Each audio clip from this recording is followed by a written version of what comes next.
Hello and welcome to Daytime, your place for scary stories, straight from the horror forums of Reddit. Make sure to like and subscribe for more horror tales of things that go bumping the night. On tonight's episode, a woman who's been asked by her brother to be a bridesmaid at his wedding starts to notice the bride going insane over a dress. So, did you see it? Because I just seen the most beautiful dress. When my little brother Jerry got married, I was asked to step in as a bridesmaid for his wife-to-be. The guest list was a little thin on the bride's side, and he figured it'd be a good bonding experience. His fiancée, Susie, came from a small rural community back in Minnesota and didn't have a lot of family. Jerry had briefly mentioned that she was an orphan, and that it was sort of an off-limit topic to bring up. Not that I'd planned to. Susie and Jerry had met during his studies at MSU, and they'd been together for over 6 years before they made it official. These were two people who were more or less married already. On their wedding day, I tried my best to cater to Susie's needs. She seemed a bit down, but I figured it was just cold feet. I didn't want to pressure her, so I held my tongue and observed. There were a lot of little things that stood out to me. The way she sighed at her reflection. The way her eyes sunk when she saw the flower arrangements. She didn't say anything, but there was a sort of lulling discontent on her face. As we waited for the dress, I found her pouting on an ottoman outside the bathroom. I joined her, giving her a curious look. "It's all beautiful," I assured her. "All of it. I can tell you put a lot of thought into it." It's not a big deal, She smiled. but it's not perfect. I mean, nothing is, but you know. "I get it, yeah." I nodded. "Nothing's perfect." It's not that, it's like, She turned in her seat, facing me with a furrowed brow. nothing is really truly beautiful. It's all right, but nothing is like I want it to be. "What would you change then?" I asked. "If you had more time?" That's just the thing. She groaned. I have no idea. It's just a feeling, you know? There were a couple of surprises for Susie, though. Jerry had gone out of his way to make her happy.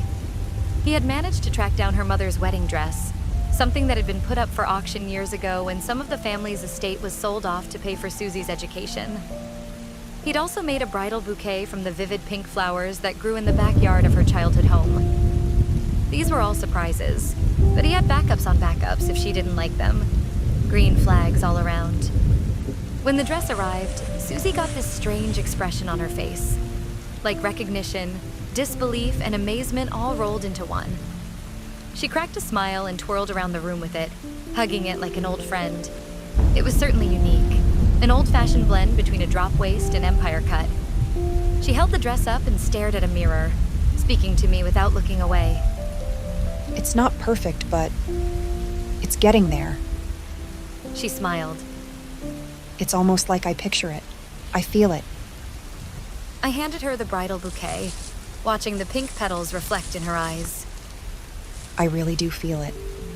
Right here. She put her hand on her stomach, smiling from ear to ear. The ceremony itself was beautiful. The walk down the aisle, the exchanging of vows. They walked out of the church to a church organ rendition of Tom Jones's Chills and Fever. That was also the first dance they shared at the reception. While my focus was on Jerry, I couldn't help but to look over at Susie every now and then. I caught her looking at her reflection a couple of times. She'd peer over the counter of the open bar and stare at herself in the mirror wall. I also noticed a bit of hesitance to throw the bridal bouquet. She couldn't keep her eyes off the pink petals. It's like she was mesmerized and wanted to keep it to herself. All in all, it turned into a good night. Lots of laughs, drinks, and dancing. But I couldn't help but to notice something strange in Susie's eyes. A light that wasn't there earlier that day. A couple of days turned into weeks and life went on. I forgot about Susie and her wedding dress. That is, until Jerry called me up. He wanted to have lunch and catch up. Jerry and I have always had a good relationship, but we didn't really spend time on our own. We mostly just met for big events. To have him willingly seek me out rang some alarm bells. I met him at a cafe downtown. I had a sandwich. He got nothing. Not even coffee. I could tell he was trying to keep a brave face, but there were worrying signs. I caught him yawning, and he had a slight shake to his hands. Something was clearly bothering him. I tried to get a read of him with some small talk, but it wasn't long until the conversation took a turn. I want to talk about the wedding, He said. Did Susie say something when she saw that dress? She loved it, I said, chewing on my sandwich. Really loved it. Yeah, but did she say anything? Anything strange? She mentioned it not being perfect. I nodded. But getting there, you know? Getting there? Yeah, like... I shrugged. I didn't know how to explain it. In fact, as I looked back on it, I had no idea what she meant. It felt like an off-the-shoulder comment, but maybe there was more to it. Jerry held his hands up. Look, He sighed. we've been having issues. Turns out their honeymoon didn't turn out as magical as one was led to believe. Susie had been obsessing over that wedding dress all week long. Jerry had once walked in on her wearing it in the bathroom, crying over how she wouldn't get a chance to wear it again. She said it made her feel beautiful, He explained. and how rare that was. Not wanting to see her sad on the first week of their life together, Jerry had just gone along with whatever Susie asked of him. She'd been wearing that dress pretty much all day long, even sleeping in it a couple of nights. For passers-by, it had been an amusing oddity, but Jerry was getting worried. Susie was having trouble keeping it together, and ever since they got back home, her behavior had taken a turn for the worse. Jerry had trouble talking about it. He kept touching his face as if trying to hide what he was saying. He'd find Susie getting up at night to put the dress on, twisting and turning in front of the mirror to see herself at different angles. But it was more than just the dress. She'd begun making modifications. The dress wasn't perfect, and she was obsessed with this idea of making it what it could be. It started with hand-weaving a couple of blue threads into the edges of the dress. But lately, she'd turned to accessorizing, turning away from the dress and onto herself. The perfect makeup, the right shade of nail polish, that kind of thing. Jerry explained. I've seen her looking up tattoo places around town. I don't know what to say. Look, you married her. I smiled. In sickness and health. Just be there for her, Jerry. I'm all about that. He nodded. But this ain't normal, and I don't know where it's gonna stop. Jerry leaned back, dragging his hands across his face. She scares me. I got a couple of updates over the next few days. Susie had changed her hair, her nails, and she was wearing her makeup in an unusual way. Jerry had trouble explaining it. He had managed to dissuade her from getting her face tattooed, but just a day later, he had to stop her again. This time from scarring her own face with a nail clipper. It was getting serious. We texted back and forth, trying to figure out what to do and who to talk to. It was obvious that Susie was having trouble that we couldn't begin to understand. Something had just snapped when she put that dress on. The same dress she'd obsessed over all her life. The one exactly like the one her mother had worn. Which got me thinking, what had really happened to her parents? Not even Jerry knew. It was the one thing that Susie refused to talk about. Then Jerry stopped responding. It was sudden, so I decided to pay him a visit. In all the years that he and Susie had been together, I'd never heard of them having this kind of issue before. I had no idea what to expect. These two were like the baseline picture of what a healthy relationship should look like, and all of a sudden, it had just collapsed. I drove by their home, a row house in a calm residential area. It didn't take long to see that something was wrong. There were neighbors outside and a squad car on the driveway. People were about to scatter back to where they came from, leaving only Jerry and 2 police officers. They were finishing up as I approached. I caught the glimpse of a conversation ending with Jerry being asked to reconsider something, and that was that. The moment I approached, he gave me a hug. I'd never been hugged like that before, like he was holding on for dear life. He peered inside his home as if checking for Susie and told me the story with a hushed tone. Susie had gone off the rails. She'd torn out chunks of her hair and chewed dirt to stain her mouth with the right color. The final straw had been trying to staple her ears to the side of her head. and that's where Jerry had intervened. Things had gone from bad to worse. She says I'm keeping her from perfection. He said. She says I'm holding her back. Susie had attacked him, thrown things, screamed, broken furniture. She had wreaked havoc on their home, completely remorseless. That's why the police were there, the neighbors had called them. But instead of pressing charges, Jerry had dismissed them. He was going to get Susie help personally. He didn't want her to end up in a cell. She needed treatment, and he needed my help to move her. As we stepped inside their home, I could tell it hadn't been a little spat. There was broken glass strewn across the floor, a broken chair, and every painting had been thrown across the room.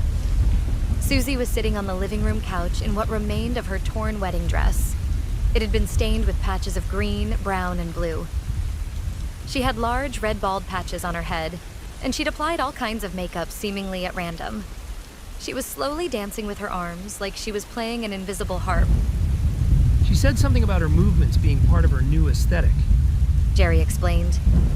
She's been like that for the past 20 minutes or so.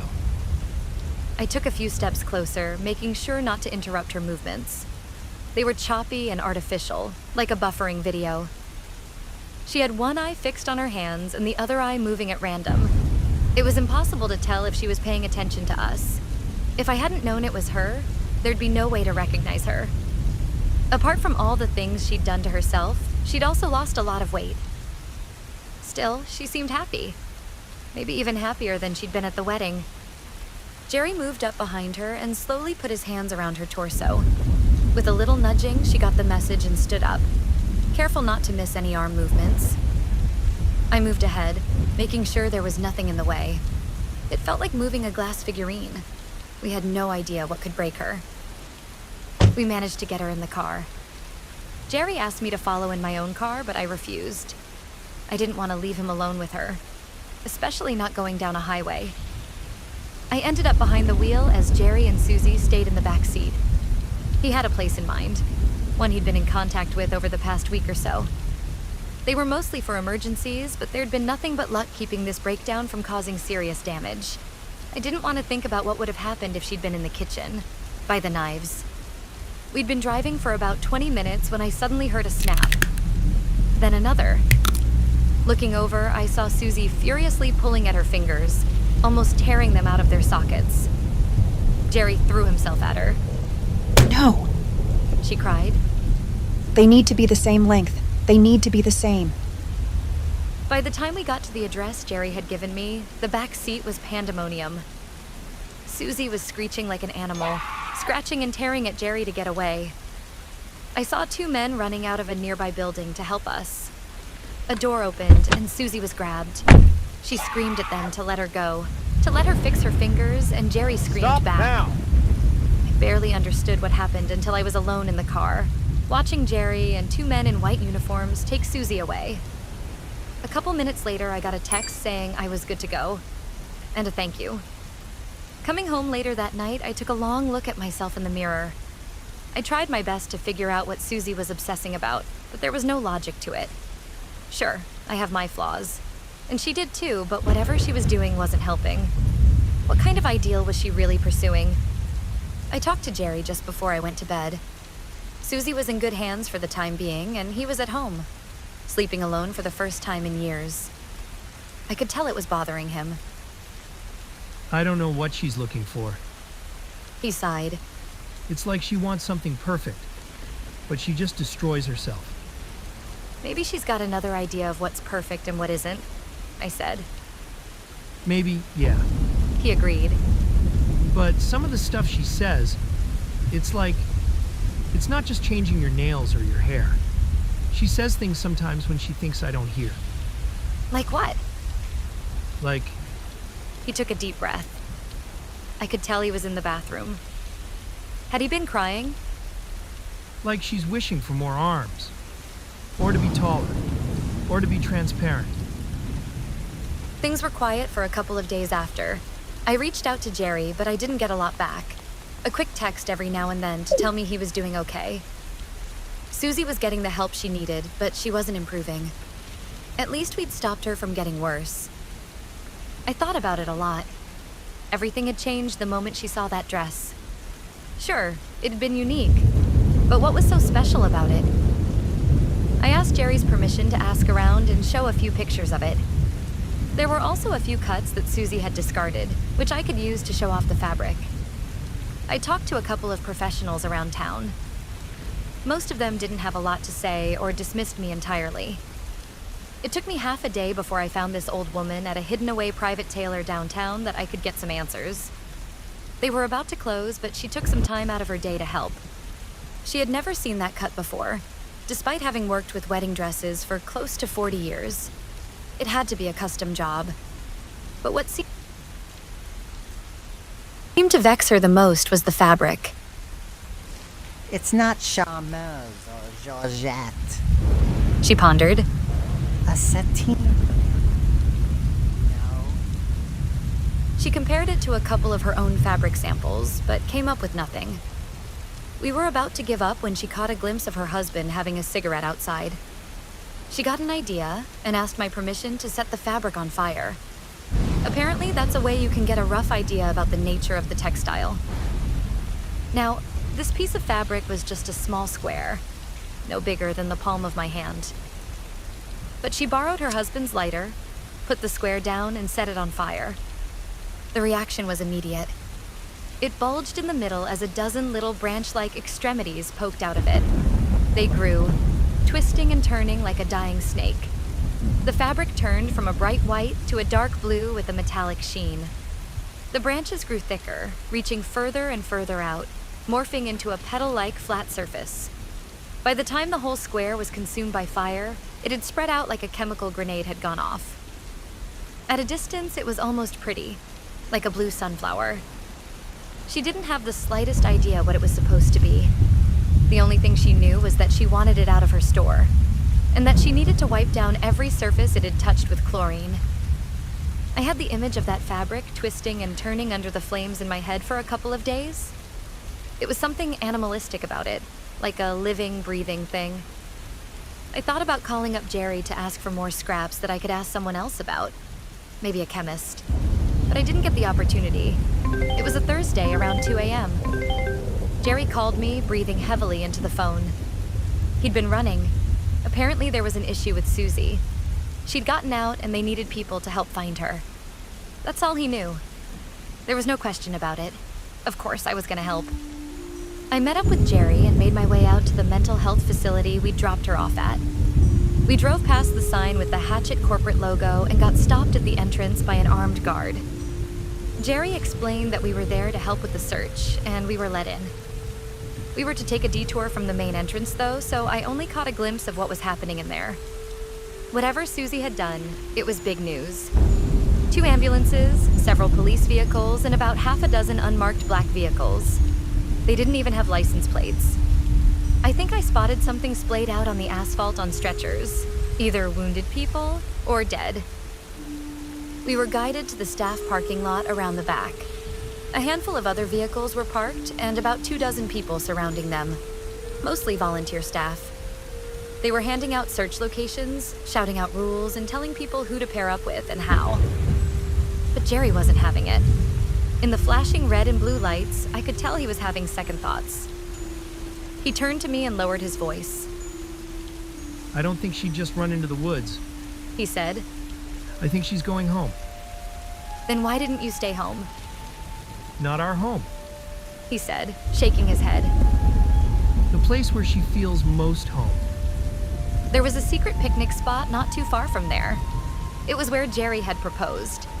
A large field, covered in flowers, with a single 4-bench picnic table that had been overgrown since the early 90s. The place was abandoned, but it was one of Susie's favorite spots in the world. And maybe it was just a hunch, but that's where Jerry felt that she was going. All this talk of beauty might have gotten him thinking about it. We had to go off-road and park on a slope, walking up a hill in the dark. There was a full moon out, but the light was covered in a spotty cloud cover. The sky was passing so fast that you felt like you were moving even when standing still. We made our way through an overgrown trail, past a dense pine forest, and saw the woods open into a clearing. And there she was. I saw her from about 200 feet away, standing on a picnic table, staring at the moon. She'd gotten her dress back, but it was torn and disheveled beyond repair. It had gone from a majestic wedding dress to something that barely covered her knees. It was torn, dirty, frayed, and bloody, much like Susie herself. She barely had any hair left. Her eyes were sunken into her head, making her whole face seem smaller. Her chapped lips were drawn back into a permanent half-smile, straining against the shape of her cranium. Her fingers were broken and bruised, and she stood on the tip of her toes, doing a balancing act as she slowly moved her arms around. All without rhythm, rhyme, or reason. This was beyond a pattern. It was surreal, and the image has seared into my head. It still comes to mind when I catch some abstract dance number on TikTok, and when it does, it gives me chills. But that night, I didn't just have chills. I was scared. I'd seen a lot of things in my life up until that point, but there was just something unreal about this. It wasn't just madness. It was commitment. Susie knew something we didn't. We approached her slowly. As we got closer, her head turned to us, her eyes darting between me and Jerry. They seemed to move independently of one another. I could see a crack in the corner of her mouth as her involuntary smile twisted into a full-grown grin. Susie, we gotta go home. Jerry pleaded. I don't want you getting hurt. She turned her back on him, looking out into the fields beyond. Whatever she saw there was something far more interesting than what I and Jerry could offer. Still, he didn't give up. He begged her to step down from the table and come to him. He talked about the adventures they'd had and the challenges they'd overcome. And yet, Susie didn't budge. I wasn't really paying attention to what Jerry was saying. I was looking the same way as Susie. What was she really seeing? Was there something there? You know the way a ray of light can catch your eye? A reflection off a piece of jewelry or a watch, and how it can sting your eye out of nowhere. That's how I felt. I followed Susie's eyes and I saw something. Not in the night sky, but in the tree line on the other side of the glade. Looking at it stung me. It burned. It was uncomfortable, much like a ray of unwanted sun. I recoiled and regained my balance. Jerry stopped in his tracks, looking over at me. I nodded that I was fine. He looked back at Susie, but I tapped him on the shoulder. He turned his attention back to me.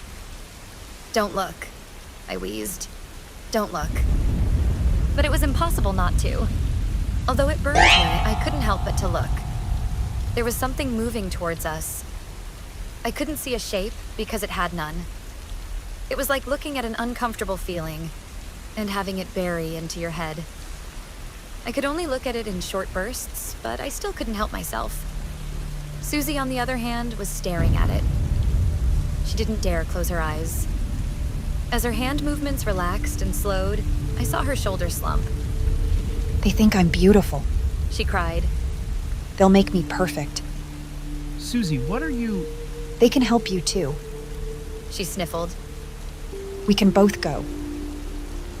Then she turned to us, her eyes trembling like a cold dog. She smiled at me with missing teeth, revealing a bloody tongue. Her left eye found me. You too. She said. You can come too. Jerry not only stopped, but stepped back. He could feel it too. We were being threatened. There was no way Susie could overpower us both, but that wouldn't matter. She wasn't the threat here, and we didn't even understand what was. But looking across the field, I could tell it was coming closer, leaving a trail of flattened grass as it beelined towards us. Come on, Jerry. She laughed. Hurry. He fell backwards, covering his face with his hands. Something in me told me that I ought to do the same, but I didn't. Instead, I turned back to Susie. Whatever was moving out there had reached her, looming over her like a storm cloud. I could feel it. The longer I looked at it, the more complex the sensation. At first, it was like a burning pain behind the eyes, leaving a cold and exposed nerve. That nerve tingled with a resonance, painting pictures in my mind like a seismograph. It was happening faster and faster, leaving only fleeting impressions of a being. It had arms longer than bone and skin. It knew words that gave way to thought. It was perfect, beautiful, and real. Maybe the realest thing I'd ever felt. A transcendent something that had gone past the physical and the immediate, instead surviving as an ideal, as the most beautiful thing you could imagine. Fleeting, ever-changing, ever-inviting, and impossible to put into form. This was what Susie had been chasing. She had made herself a mockery in an attempt to create something that couldn't be, and it had recognized her efforts. Looking at Susie for one final time, she screamed with ecstatic joy, and in the blink of an eye, it happened. Her flesh unraveled into a transparent jelly. Her arms bent, snapped, and unfurled into frayed knots, eyes glowing a pure white as her tongue boiled behind crackling teeth. I saw her head twist like a balloon in a storm as her spine left her body. And she laughed. She laughed and cheered to the very end, overjoyed as to come what may. Then she was just gone. Dress and all, leaving nothing but a spatter of sizzling stains on the edge of the picnic table. Something turned to me. Even without looking at it, I could feel it looking. Despite everything in me screaming to look away and to deny, there was a part of me that was drawn in by what I'd seen in Susie. Her joy was as pure could get. I wanted to accept it, to explore it. The picture in my mind was growing clearer, and I remember feeling this unearthly sense of peace. I didn't just belong, I was meant to be, and I was beautiful. But luckily, Jerry was there. He dragged me down, screaming at me to snap out of it.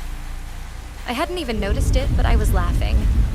I had been staring at my hands, as if they held some kind of answer. What was I doing? Realizing how close I'd been to losing control, I just hugged my brother and cried. He was inconsolable. We could barely form words as whatever presence we'd felt dissipated, leaving us alone in the dirt. Ugly, imperfect, and ourselves. Over the weeks to come, we'd get a bit more context as to what had happened. 2 caretakers had mysteriously disappeared, and a third had been found dead in the break room. The death was described as an accident, but from what eyewitnesses have been telling me, he died in a way that can only be described as a man going through a full-body microwaving. Susie, well, she was just reported missing. What else was there to say? There was no sign of her, and Jerry couldn't very well say that she evaporated. Instead, he was tortured for weeks, asked to keep his chin up and getting constant reminders that hope was always the last thing to die. They didn't know any better. They didn't know that hope died with a laugh. I think back on that night a lot. I wish it had had a face. I wish I could visualize this singular thing, to put into words what this looked like. But it's impossible. There are no words to describe it. Sometimes in the shower, I try to make up new words for it. They come naturally to me, but I sound completely mad. Nowadays, when I look in the mirror, I don't really see flaws. Not like I used to. I don't see my nose as a little crooked, or my teeth as a little yellow. No, it's bigger than that. It's the sense of being stuck in something static and unchanging. Confined. I find myself dreaming of being this cosmic jellyfish, floating formlessly through nothing, barely held together by anything but vague remains of what I was supposed to be. I'm sorry. It's strange. It's... Hello and welcome to Daytime, your place for scary stories, straight from the horror forums of Reddit. Make sure to like and subscribe for more horror tales of things that go bumping the night.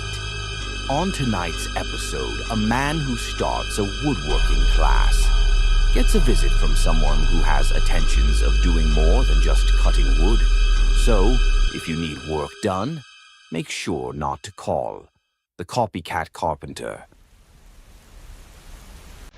For a few years, I've worked as a private contractor. My grandfather taught me to be a woodworker, carpenter. Grandma used to say I could properly use a dowel before I could talk, but I think they might have exaggerated a bit. Still, I love making things with my hands. That passion has given me quite a lot over the years. A family, a home, a steady job, a 68-foot Dodge Charger. What more can you ask for? That is, until not too long ago, when I got a bit more than I asked for. When the COVID pandemic hit, there were a lot of people who lost their jobs. My firm was pretty much fine, as people needed to fix up their houses to make it through an entire year indoors. There was also a rising interest in custom furniture, so we got a lot of special orders. I felt kind of bad for doing so well, so I decided I wanted to do something to give back to the community. So, for those people who lost their jobs, I decided to start a woodworking class. My wife loved it. I got to use the wood shop at a local high school after just a few short talks with the principal. I put up flyers around town, posted some ads on social media, and asked my daughters to spread the word in their class. We still made sure to adhere to safety standards, so there could only be 10 people at a time, and we were spread out far and wide. It took me less than a month to put it all together, and sooner than I realized, I was a teacher. It was easier than I thought it'd be. As soon as I started talking about what I loved, I was unstoppable. One by one, I asked my students what they wanted to make. Robert, an older man, wanted to make a pool cue. Donna, a stay-at-home mom, wanted to make a patterned rolling pin. Everyone had their own idea. Then there was Roy. Roy was somewhere in his 40s. He was skinny, had a slight limp, and a face that just screamed that he'd been punched a few times too many. He had a surprisingly deep voice with rolling R's, black hair like a wet crow. "So what do you want to make, Roy?" I asked. "Any ideas?" What do you want? He asked back. Me? I'd make a... He surprised me, but I thought about it. I tried to figure out something that a guy like Roy could make use of. I thought about a baseball bat or something sporty, but he didn't seem like the type. I winged it. "A shoehorn," I said. "What do you think?" Maybe. He nodded. A shoehorn. "Or maybe a spice rack?" I continued, weighing his reaction. "Painted something nice, something that matches your kitchen," Then I'll make a spice rack. said Roy, rolling the R in rack. That's how our first class started. I went through the tools, and everyone was free to bring their materials over to the shop to make their project. They could also make them at home and come in for feedback. It was all very casual and free-form. Most of them were excited, and I had a few talks about what tools to use, what to look for, and even what channels to check out online. We started making step-by-step plans to finish our projects in time for our 5th and final session. During all this time, Roy didn't do anything. He didn't make any plans, he didn't make any sketches, he never asked any questions. He just stood there, nodding his head, rolling his R's. Sure, he was going to make a spice rack, he said, but he had nothing to show for it. 5 sessions came and went, and everyone had something to present. Robert finished his pool cue, and Donna made an amazing star pattern for her rolling pin. Roy, on the other hand, had nothing. "Didn't you finish your project?" I asked. I did. He said. I just didn't bring it. Again, that rolling R in bring made me shiver, not in the good way. We'd love to see it. Robert said. It's okay if it isn't perfect. But it is. Nodded Roy. It is perfect. He rolled the R in perfect just a little bit too long. Robert was clearly uncomfortable. Once my first group of students finished, the next batch signed up. A lot of younger folks this time, a majority under 18. And to my surprise, a returned student, Roy. While Julianne and Greg wanted to make a chessboard and a wall shelf, Roy didn't want to make anything. Instead, he just asked me again. What do you want to make? This time I said a ladder, a tool, something practical. Roy agreed. The weeks passed one after another, and the same thing happened. Roy kept showing up empty-handed, while the other students just looked at him funny. Greg made his shelf from solid oak, and Julianne made her chessboard from birch. Roy, on the other hand, just listened to my instructions and took notes. He really seemed like he wanted to make something, but he just never did. As I started my 3rd batch of students, Roy came along for the 3rd time. Again, he asked, What do you want to make? At this point, I was frustrated. I'd make a tool shed, Roy, I said, to put all my other projects in. He lit up with a smile and nodded. I could have said spaceship. He still would have agreed. The other students noticed something was up, and 2 of them didn't come to the 2nd session. 2 more dropped out by the 3rd. By the end of the final session, it was just me, Roy, and 3 people who had nothing to show. They were eager to leave, and I didn't feel like stopping them. Finally, there was only me and Roy left as I cleaned up. As I put away the sign-up sheets, he sat down across from me with a big smile on his face. I finished it. He said, and finished what? The tool shed. Right, is that where you keep the spice rack and ladder? Yes. I laughed, but he didn't. I waited for him to tell me it was a joke. But he was dead serious. He stayed silent, watching me. You're serious, I said. You actually made it, didn't you? Yes. He nodded. Want to go see? I don't think so, Roy. No offense, but I'm not sure we're that close. Okay. He said. As casually as picking up a pack of gum, he suddenly pointed a gun at me. I want you to see. I need feedback. It is a strange feeling being so casually threatened. You don't realize the danger at first. Mortality is just this fleeting, abstract concept until you stare down the barrel of a loaded handgun. Suddenly, you remember that you can die. We took my 68 Charger. Roy was slightly larger than I thought, and he had to lean back the passenger seat to fit his legs. Even without pointing the gun at me, I could almost feel it, like a heat radiating towards me. Roy seemed overall pretty calm about the whole thing, but my mind was racing. What was I supposed to do? Ram the car into a tree? I couldn't decide, and before I knew it, we'd been on the road for over an hour. Roy pointed at an exit and told me to follow a dirt road. I could feel my phone buzzing like crazy. My family was getting worried. He still hadn't asked me to turn it off. Maybe they could track me. The road just seemed to go further and further downward. I had to crawl at a slow pace just to spare the suspension. After about 20 minutes, there were more roots and boulders than actual road. The phone stopped buzzing. We were off the grid. I parked the car and stepped out at Roy's instruction. Using a small flashlight, he showed me the way forward. We were deep in the forest, but I could barely hear a single bird. A few chickadees at most. My sister gets me the materials. She's very resourceful. Every rolling R seemed to be on the edge of turning into a growl. I peeked behind me only to see the gun pointing straight at me. Eyes forward. He said. I want your honest first impression. I could have sworn his eyes were red. At first, I didn't notice the clearing in the woods. There was a strange metallic smell in the air, strong enough for me to taste it. Still no birds, no insects, just a breeze sweeping through the trees. There, said Roy. my tool shed. The flashlight fell upon something. It looked nothing like a tool shed. In many ways, it looked like nothing I'd ever seen before. Something started boiling up inside of me. That's not wood, No, said Roy. it isn't. I had to look away, but I felt the gun push me forward. Look! I looked. Bones, sinew, muscle, and cartilage. A big, grotesque, hollow square. Every single detail was a nightmare in itself. The skin draped over the door was the last straw for me, and I fell to my knees, covering my face with my hands. Again, the cold steel of a gun pushed against me. I need you to look at 2 more things. Oh God, the spice rack, the ladder. Stepping into that tool shed was like walking into hell. Most of the materials were dry, and there wasn't a single insect anywhere near. With nothing but Roy's flashlight, I only caught quick glimpses of the interior. I tried looking away, but the presence of that gun was enough to force my eyes forward. There, the spice rack. He said, please, I saw rows of bony fingers, arranged like they were holding cups, femurs arranged like a ladder. I blinked and turned around to plead for my sanity.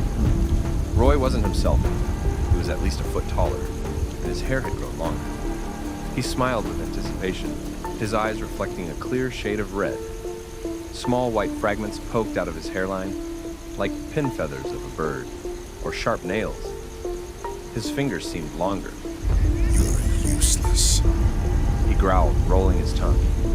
This was a mistake. I had to think of something. Say something. Anything. The shoehorn? I gasped.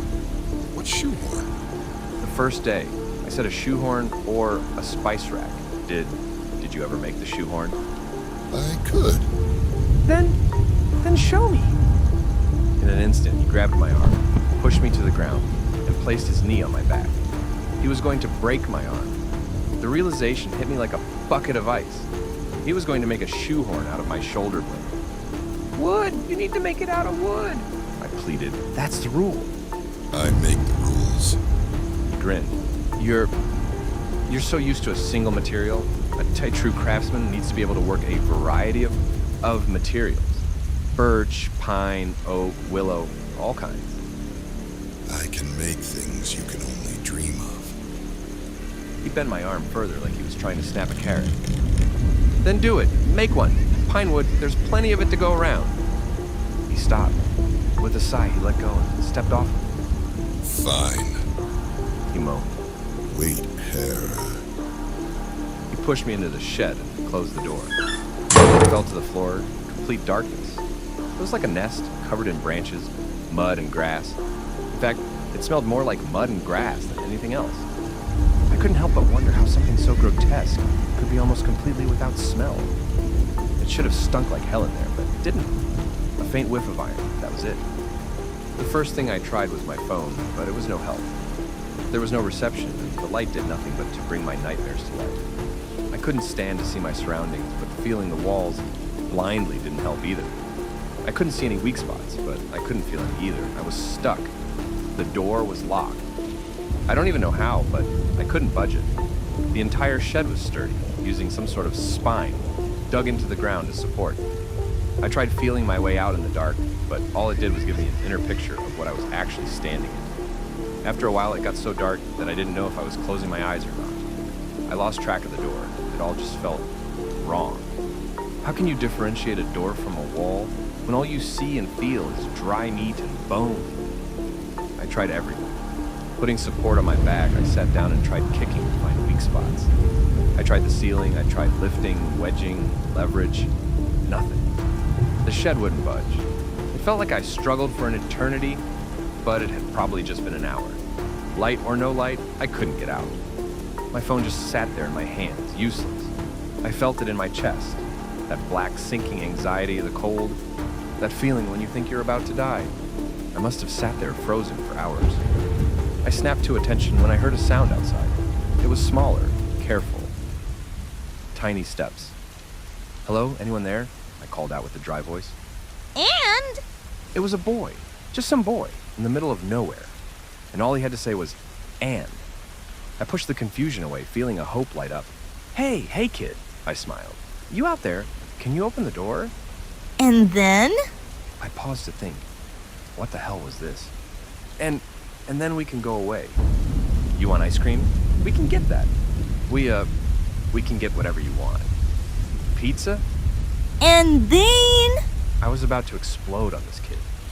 He had this infuriating tone, like he was mocking me. Then, suddenly, the door opened. He had the same dark hair as Roy, but was no more than 10 to 13 years old. The same red eyes, the same pale complexion. He was dragging some sort of blue plastic garbage bag. And then? He asked again. I don't know what you want. What? I looked around. The coast was clear. I couldn't leave him there. I tried picking him up, but he recoiled. He shook his head and stepped away. And then? He said, And then? We have to go, I whispered, and come on. And then? He said matter-of-factly. He stepped inside the shed and closed the door. I just started running. My car wasn't far off, and I was far quicker on the way back than I'd been getting there. The keys were still in the ignition. The Charger seemed just as eager to get me out of those woods as I'd been getting out of that shed. Together we turned around and drove like maniacs back to the main road. I didn't care about the boulders, roots, vines, and bushes. I had to go. I had to go now. With a beaten suspension, we managed to get to the main road. I stepped on the gas. I'd rather die in a car crash than anywhere near Roy and his creations. What happened next was a blur. I was pulled over by a highway patrol who noticed I was in shock. I gave a statement about a kidnapping. Trying to explain what I'd seen just made the deputy shake his head. Maybe he didn't believe me, or maybe he'd heard this before. Either way, he made very few notes, barely took my name. I've since shut down that class, and I'm being treated for a stress disorder. I get these stomach cramps, and I have to sleep with the lights on. I have to see that I'm out of that hellhole with my own eyes. When the light disappears, I can't be sure anymore. I'm gonna see a therapist about it soon enough. I've gotten a few recommendations. Not sure I like the idea of overexposure therapy, but whatever works. I haven't heard anything about an investigation, but there have been no reports of murders nearby. Not to the extent that you could build a shed out of the remains, or a spice rack, or a ladder. Wherever Roy got his materials, it must have been from somewhere else. Maybe that kid knew. I think about him a lot. I get the feeling that he wasn't there to rescue me, so much as to just put away that plastic bag of his. But Roy's still out there. That I'm certain of. After all, he sent me a shoehorn in the mail a few weeks ago. Hello and welcome to Daytime, your place for scary stories, straight from the horror forums of Reddit. Make sure to like and subscribe for more horror tales of things that go bumping the night. On tonight's episode, a woman on a vacation with her husband finds herself kidnapped. So, what would you do if you were taken from a hotel to be eaten?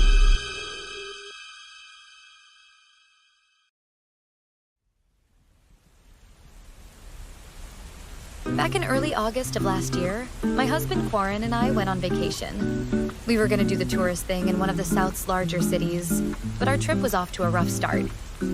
We got stuck in baggage check-in for 2 hours. The self-check-in machines couldn't read our passports.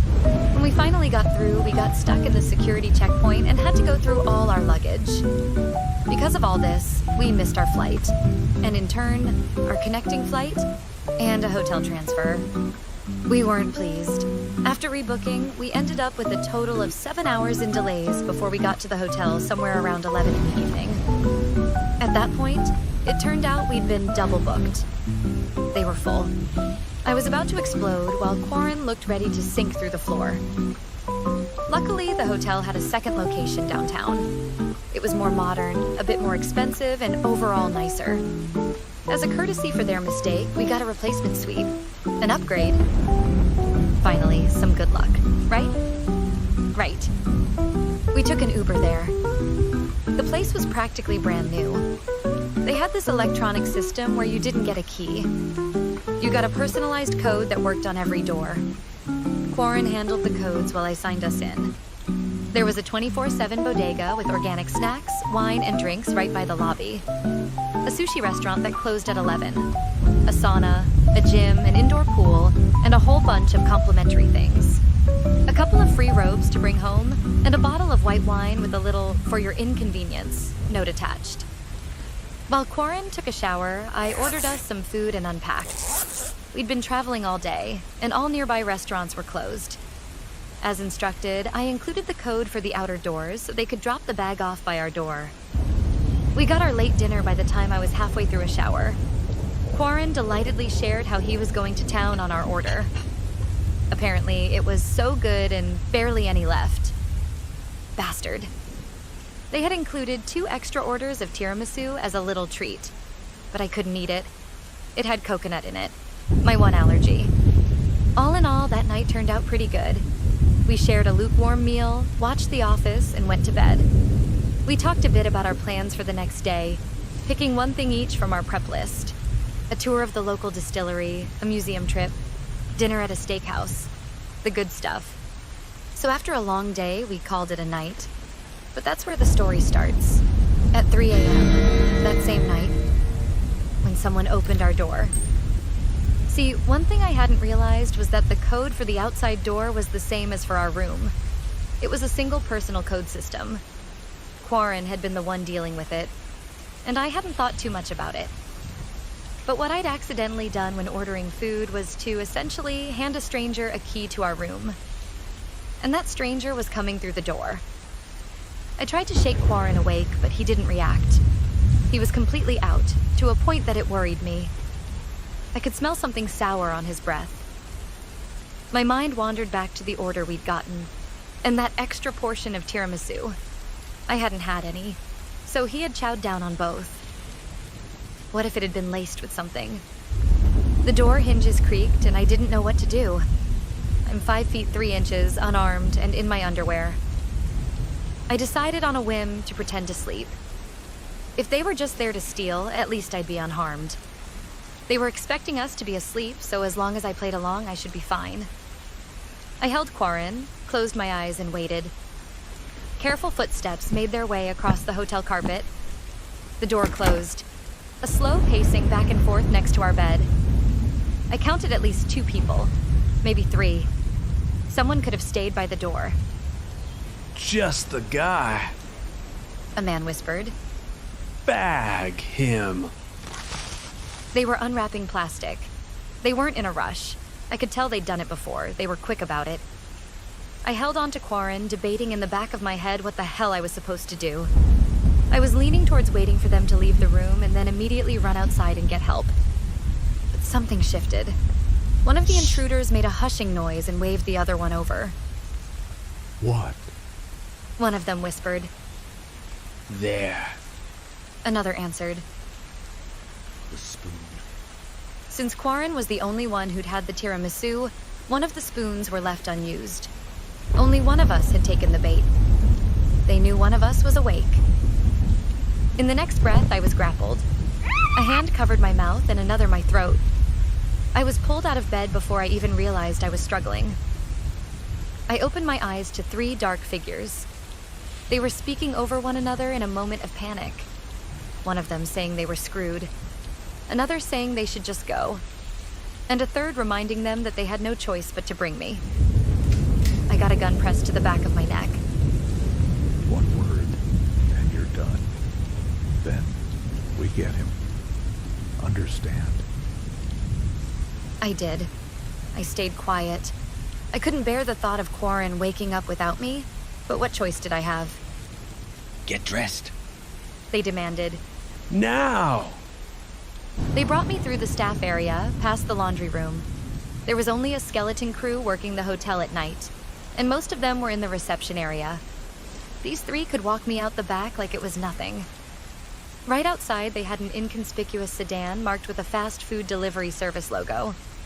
They were still talking as they put me into the back seat. They had to improvise a bit.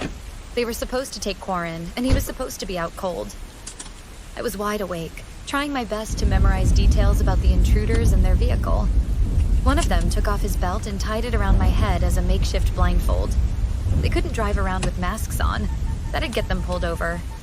They tried to camouflage my blindfold a bit with a trucker hat, and at a glance, you'd be excused for missing that it was a kidnapping. Why'd you want to bring the guy? One of them asked. Less hair gets stuck in the drain. The other mumbled. More meat. Sitting in the back of that car was surreal. All the familiar sounds of a calm drive. Braking, accelerating, the clicking of turn signals. But all the while I felt the barrel of a gun poking into my side, right next to my heart. We were going pretty far out. There was at least a 40-minute ride, and we passed through a tunnel at some point. We must have used the highway. There were a lot of cars passing us. Then we went off-road. The road got rougher, and the sound of other cars faded. As we came to a stop, they all drew a collective sigh of relief. Out. Now. They put their masks back on and took off my belt blindfold. I only caught a brief glimpse of the outside area before they shoved me through the door. It was this large old industrial site, probably abandoned. There was a chain-linked fence lining the property. There were no lights on the outside, but the place had power. Stepping inside, the temperature dropped.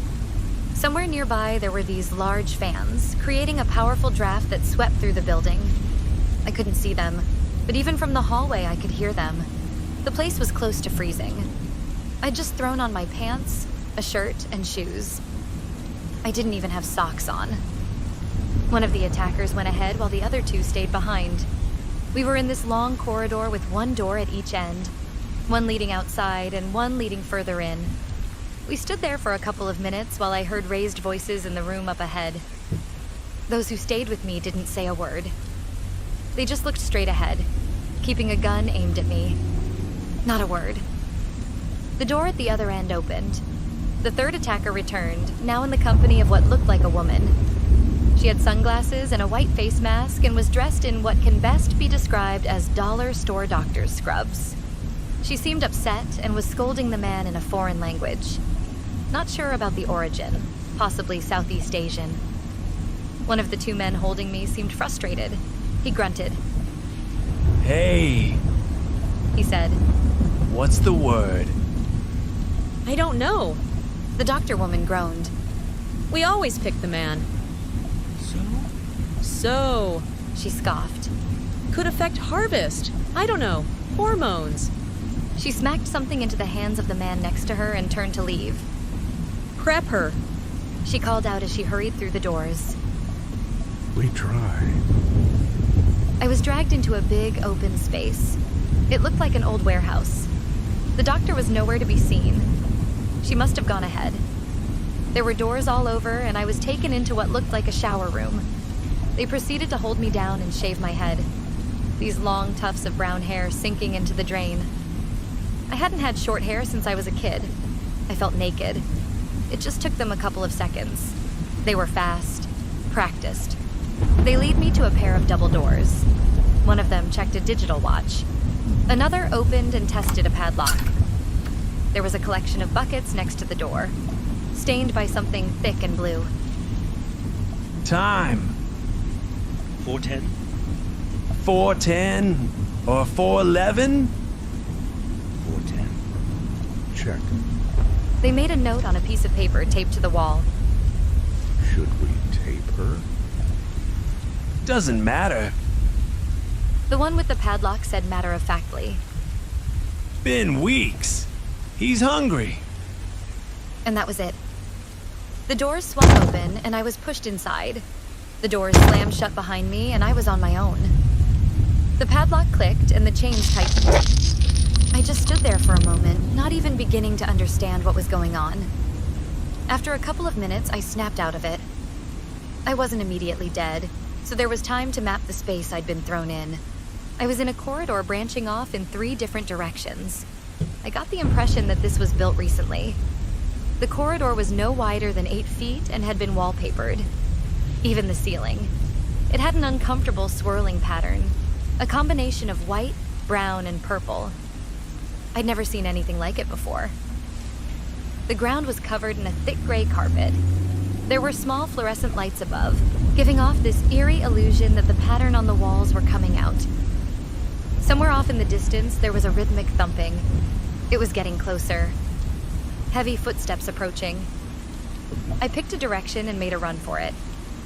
If you've never been chased by a predator, it is impossible to describe how it feels.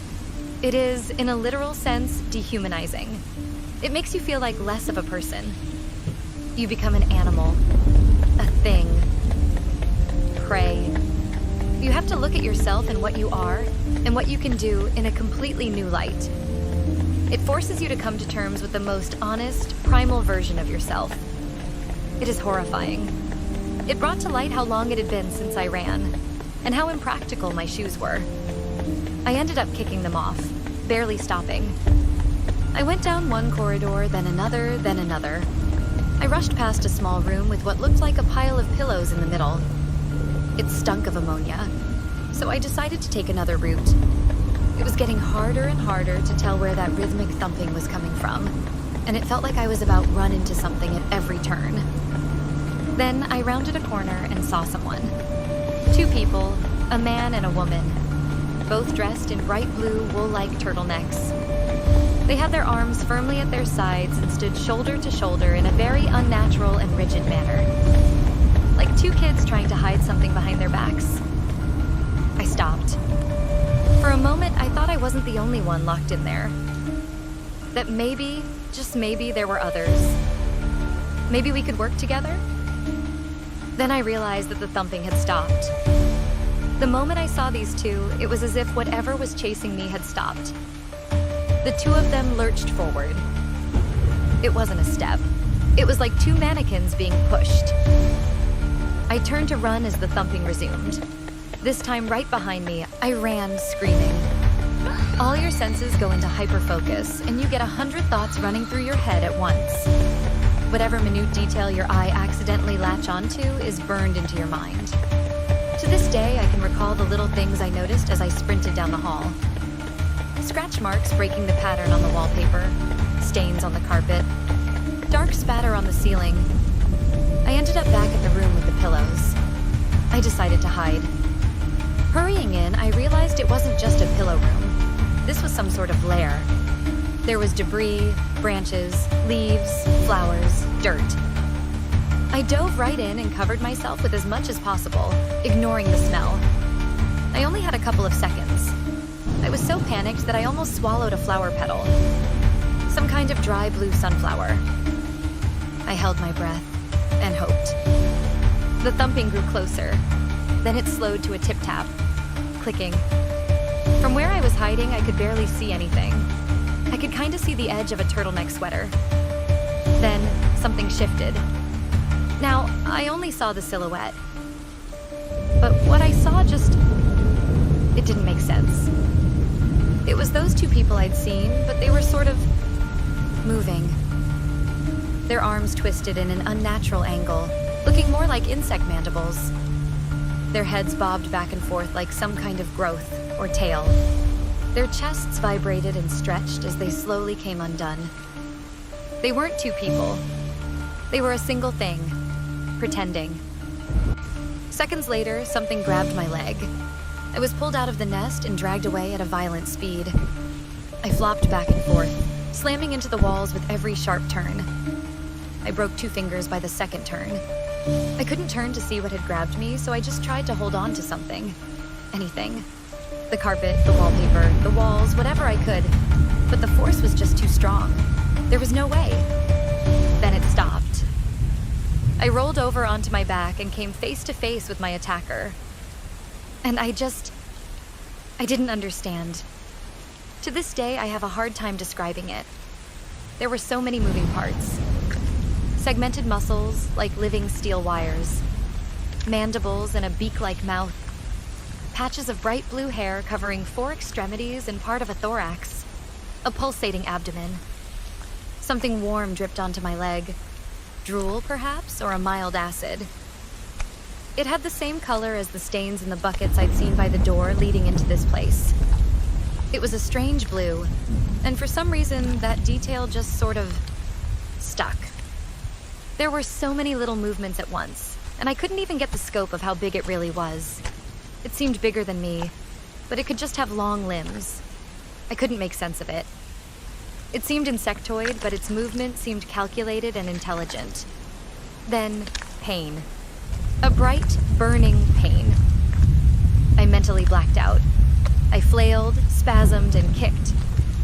It had me by the leg, and something sharp had pierced my thigh, picking at my flesh. I could feel my muscle pulling away from me. It was going to snap. I've never felt so vulnerable and exposed. To feel so mortal. It scars you in ways you can't understand, unless you've been there. Then it pulled back, letting me go. Mandibles moved, clicking, hissing. I'd never seen anything like this thing before, but I understood it. It was such a human motion, in a way. It didn't like me. I tasted bad. And that made it angry. It disappeared down the corridor. I just lay there, panting. I didn't even attempt to move. I knew it would hurt like nothing else had. A couple of minutes passed, I think. Maybe an hour. It was impossible to tell. In the distance, I could hear the rattle of the padlock. Perhaps my captors had heard my screams and figured that thing was done with me. Either way, they were coming in. But the moment I heard the door open, things took a sudden turn. Screams and shrieks, gunfire, thumping, popping, clicking, screeching. There was this one noise like a large rubber band snapping in two as a scream suddenly stopped. Panicked voices growing more distant. I sat up and used my arms and one good leg to scooch away. It took a long time, but it was the only way I could move. I didn't dare to look at my thigh, but I could tell it was bad. At least a 2-inch gash. I figured it hadn't hit an artery at least, or I would be dead already. The moment I could see the double doors, I realized something had gone very wrong. The door was covered in a massive splotch of blood, still dripping. Scooching my way out the door, I saw the aftermath of something. The floor was covered in blood and viscera, some which was still moving. I couldn't tell where one person began and the other ended. My hands got slippery as I scooched down the hall, inch by inch. There was still the occasional scream. Someone was being chased. Making my way through that room was a living nightmare. Every now and then I'd recognize something human, like a hand or piece of a leg. I just pushed through. I was doing the movement out of habit at that point. I couldn't have stopped even if I wanted to. A final scream came to a stop. All that was left was the sound of dripping, and me dragging my wounded leg across the floor. In the long corridor leading outside, I found a pile of torn fabric. I didn't want to look at it, but I could see a bit of denim in there. I recalled one of my attackers wearing jeans and decided to take a gamble. I had to feel my way through something I'm not even going to attempt to describe, but I found car keys. As I made my way outside, I managed to prop myself up against the door and limp. Something must have hit a nerve. I had trouble moving my foot. It didn't even hurt. It just didn't work properly. I made it all the way to their car. My hands were pale white from blood loss, and I couldn't stop shaking. Looking back, there was no trace of the thing they'd kept in there. I got in, locked the doors, and took a deep breath. Looking back, I noticed something by the entrance. The doctor. She was coming out of the building, dripping with unspeakables. She seemed unharmed, but must have been in the thick of it. She could barely stand and seemed just haunted. An empty gun dropped from her hand. She looked my way, briefly, and then just wandered off. The word that comes to mind was defeated. Blank. I looked down for a second as I put the car in reverse. Looking back up, I saw that thing. It was standing by the entrance, again looking like two people in blue turtlenecks, stained with red. It looked my way, as if considering whether or not to allow me to leave. For a brief moment, it was quiet. We just looked at one another. Then it just closed the doors and retreated back inside. I managed to make it to a gas station. The owner called the police, and the rest is history. I don't think a lot of people read the articles about this. It was deemed as a drug-related gang thing, as the people involved were producing illicit substances. While I agree with this description to a point, I find it wildly misleading. Yes, that thing produced something. But what it was and what it was used for? God knows. I've talked to Quarren about this 1,000 times, but it's impossible to make others see and understand what happened that night. It was just a couple of hours, all in all, but it completely turned my life around for the worse. To this day, my one foot is a lot duller than the other, and I always double and triple check my locks. I made a lot of mistakes that night. I didn't know how the hotel codes worked. Maybe I didn't fight enough when they brought me outside. Maybe it was stupid trying to hide. Maybe this whole thing boils down to me having the worst luck in the world to encounter this, and the greatest luck in the world to survive it. Quarren claims I have some kind of PTSD. I don't think he's wrong, but I don't think that tells the whole story. See, sometimes I see these people in the distance that just looks off. Two people standing in a peculiar pose. One person and two kids standing deep inside an alley, only to be gone the next time you look. I'm sure some of it is just trauma creeping back to the surface. I'm sure it is, but not all of it.